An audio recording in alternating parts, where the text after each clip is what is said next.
this video, I'm breaking down how you easily can color grade D-Log footage in Final Cut Pro, and my only goal with this video is to make it as easy and digestible as possible so you actually can level up your color grading today. Let's jump straight into this video. Alright, so the first thing I did was to go into the inspector tab up here, and then I went to Camera LUT, and I found the DJI D-Log, which is a built-in conversion LUT that will convert your footage from D-Log to Rec 709. There you go. So as you can see, this image is a little bit washed out and looks a little bit overexposed, but I'll fix that really fast in step one. So the first thing I did here was to basically add a color wheel so I can fix the exposure and also the white balance. So I dragged the shadows down, I dragged the midtones down, I bumped up the highlights, and then I desaturated the global and the shadows. And that looks like this. I forgot to mention that I added warmth in the global and the shadows. And the reason why is because, as you can see here, this image is looking way too cool for my liking. So I warmed it up a little bit because I think that my white balance was a little bit off here. So yeah, I fixed that by adding warmth in this image, and then it looks like this. So this is a really, really nice starting point, and I haven't done much yet. The next thing I did was to add a new step. I went in here and added a color adjustment. So the first thing I did was to add a little bit exposure, and then I dragged down the contrast, and then I dragged down the brightness, and then I added warmth in the highlights. So yeah, that is pretty much what I did, and this is looking pretty good. And then after that, I went in and added a hue and saturation curve. And as you can see here, I'm basically removing the saturation in the water because I thought it was too punchy. I wanted this to be moody, so I wanted to remove colors from this area. And also, as you can see in the greens here, they are changing a little bit as well. So let me just remove these and show you what I did. So here I made a control point in the yellows, oranges to the greens to basically change the color of the green up here. Just a little bit. There's not a lot of tweaking there, just a little bit. And then after that, I went in and I made a new control point in the oranges and the magenta.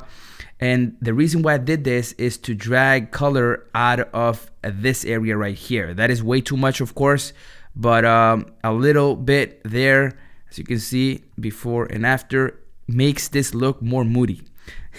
And then after that, I dragged down the luma, and I basically made exactly the same control points to drag down the luminosity of this water. This is way too much, of course, and I could have dragged it a little bit further down, but I didn't want to go too crazy, so I think this looks pretty good. Now we have done 3 steps. There is still some things you can do to make this even better. I created 3 masks, and by the way, I'm working on a video about masks, so stay tuned for that. Make sure to subscribe so you don't miss out on that video, because using masks is really powerful, and you shouldn't overlook it.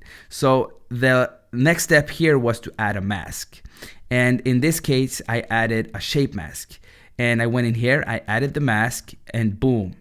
And as you can see here, I dragged up the highlights in this part of the image only. And the reason why it's 2 circles here is because it's feathering the effect so it doesn't look too harsh. It makes the whole image pop more and makes you draw the attention to the middle. So the next step is adding a new mask. So in here I went in and I did a new shape mask, and I went on the outside of the mask this time. The reason why is because I am basically creating a vignette effect with the color wheels. So as you can see here, boom, before, after, and that is looking really good in my own opinion.